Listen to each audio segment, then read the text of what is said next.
The shackles are off, the straitjacket has been removed, and we are allowed to wade enthusiastically into post-match analysis or electoral coverage. We are prevented, if you're wondering what on earth I'm gibbering on about, by broadcasting regulations from talking about it while the election is actually underway. And I mean, good night for reform, which raises all sorts of questions, not least, actually, how on earth does Farage manage to continue to successfully disassociate himself from all the things that he's personally responsible for? Good night for Team Putin, I suppose you could say. But the man who put Boris Johnson in Downing Street, effectively, who brought you Brexit and who described Liz Truss's budget as the finest thing since sliced bread, continues to just sort of, it all washes off him, doesn't he? It's very, very strange. We may get onto that. But I think we begin with the governing party. We begin with Labour, who have had a bit of a mare, or not a mare, actually, in at least one of the places where they stood. But they've hung on to all of their mares, which I think may come as something of a surprise. I'm surprised to hear people talking about Labour heartlands. I think post-2019, that became a rather hollow phrase, the so-called red wall that fell to Boris Johnson in 2019 because people still hadn't seen the Brexit rabbit in all its glory. It's just suggested to me that sort of presumption, that lazy presumption that places like Doncaster would always be Labour, I thought that began to fall apart then. But here's the thing.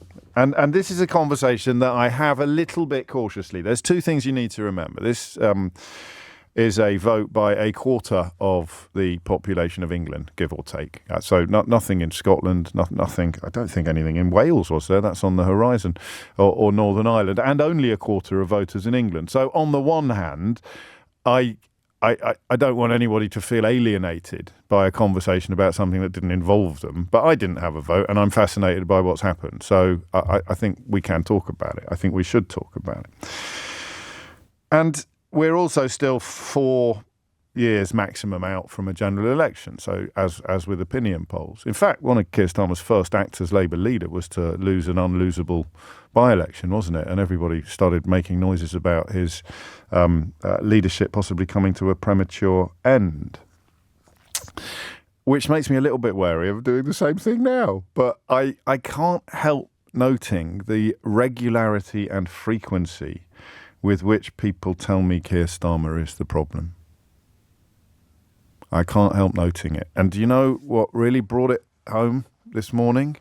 Was a lot of people were talking earlier in the week, including this sort of bloke I've never heard of before. I think his name is Glassman, who has been saying very negative things about the Labour Party and used to have a job in it or something. So of course, right-wing media treat him like the second coming, such as the desperation to find Labour people to slag off Labour. But I just thought to myself, when everybody was talking earlier in the week about the fact that Starmer hadn't visited Runcorn and that this proved that they thought they'd already lost, and you know sometimes my thoughts go off in the opposite direction to everybody else and I'm wrong, but I did find myself thinking really the opposite of what everybody else was thinking, and I found myself wondering whether they thought that Starmer turning up in Runcorn might actually lose them votes. This is one bloke on the radio thinking out loud, all right? I don't have relationships or contacts with people in Downing Street, whoever's in Downing Street, whether it's a Labour government or a Conservative government. I don't do that kind of journalism. If I was ever going to, it's probably too late. I'm not saying it's bad or worse than what I do, but I don't like to socialise. I don't like to network. I don't like to do anything with politics. It's bad enough interviewing them on full disclosure because I end up liking them. And if you like them, it's quite hard to give them a kicking when they deserve a kicking a few months or years down the line. And that's kind of the territory that we are edging towards today, because I cannot ignore the people who insist that Starmer is the problem. And I cannot shake the thought that the decision not to go to Runcorn, and everyone's talking this morning about how they only lost by 6 votes, and maybe if the Prime Minister had turned up, they'd have got the votes that they needed to get over the line. Nobody, as far as I'm aware, has suggested that if he had turned up, they'd have lost by more than 6 votes? I don't know. We will never know. It's a counterfactual, but it's an interesting one, isn't it? So I have had people from the left, obviously, and continuity Corbyn. I think we need to separate those two categories. Plenty of people who are more left-wing than me who understand the necessity of getting into power before you can do anything with it, and then continuity Corbyn who revel in being perpetually aggrieved losers. They're two separate constituencies, but they've had a problem with Starmer for quite a long time. The first category, policy-based, rather than sort of cultish revulsion, policy-based. And the word coming from Runcorn was that the winter fuel allowance and the what's the other one? What's the other big one? The winter fuel allowance and was it the disability payments? The two big things that kept coming up on the doorstep were the idea of people being personally affronted by the perceived assaults on some of the more vulnerable members of our society. And that has Keir Starmer's fingerprints all over it. So possibly we'll regret this in 6 months' time. Possibly we'll feel a little bit silly for kicking this off the back of one by-election and one round of council votes.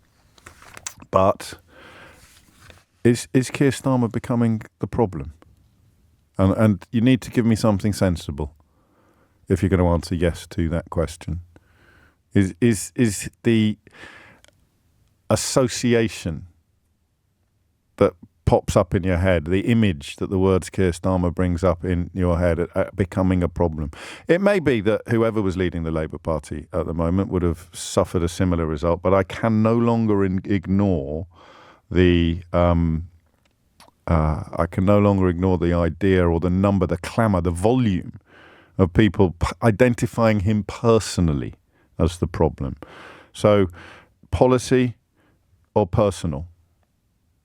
034, or a little bit of both. 03456060973. Because listen, you can talk until you're blue in the face about bad communication or Morgan McSweeney being the problem. He's the fellow in Downing Street who apparently pulls all of the strings. An awful lot of people of my political outlook think that this chasing of the right-wing vote is pretty ugly. Whether or not it's pragmatic, time will tell. You know, some of these arguments have been lost, even though the people who have won the arguments are wrong. It's like the legacy of Brexit.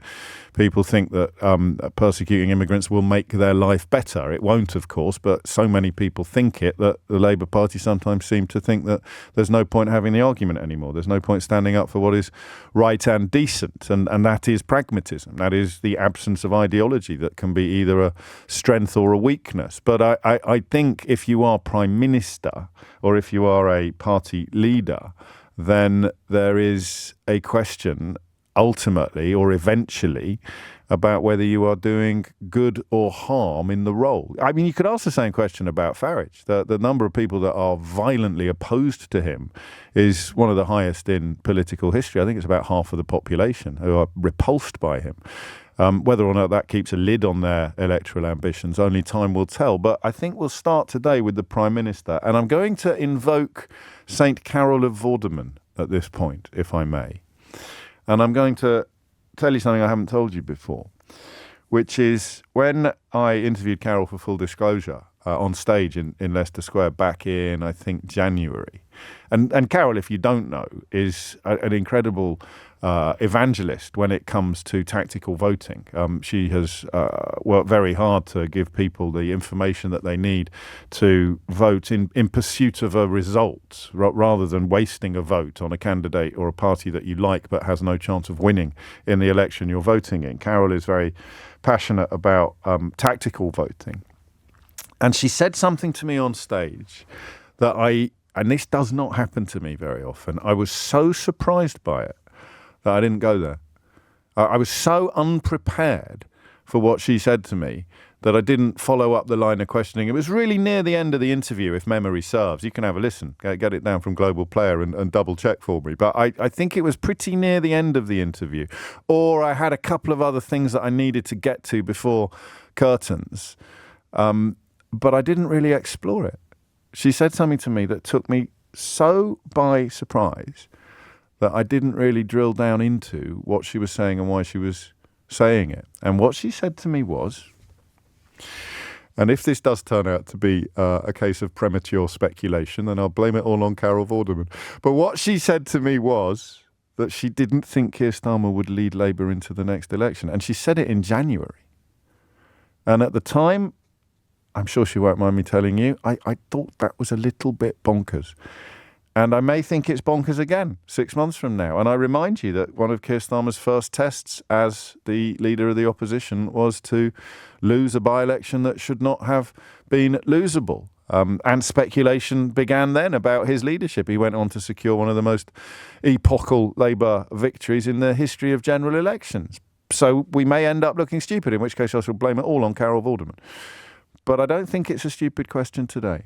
And the inbox, the number of people that are leaning in to this idea, not just continuity Corbyn or the I don't even like the phrase hard left, but the people who really expected this government to do a little bit more for people perceived as needing help. There's been a very conscious decision, hasn't there, to disassociate or to try to get away from the idea of being the party for the unemployed, or being the party for the poorly, or being the party for the recently arrived. They're very keen to shake off that mantle, and for many people, they've tried too hard to shake it off. They've thrown out various babies with this particular bathwater. But the question remains: the figurehead, the question of the figurehead. So I don't want to conclude already, because I like the man. I like what I know of him. I don't like everything he's done, far from it. But he is very different. Again, he's been on stage in Leicester Square for a full disclosure recording before he became Prime Minister. And there were sides to him there that I've never, ever seen, either in other interviews or in PMQs or in his political performances. This is not an attack. This is a question. Is it possible this early in the Premiership that Keir Starmer's brand is fatally damaged? And if you think that this is complete nonsense, then ring me and tell me why. It's a perfectly reasonable question to ask after losing a by-election in what was previously one of the safest Labour seats in the land.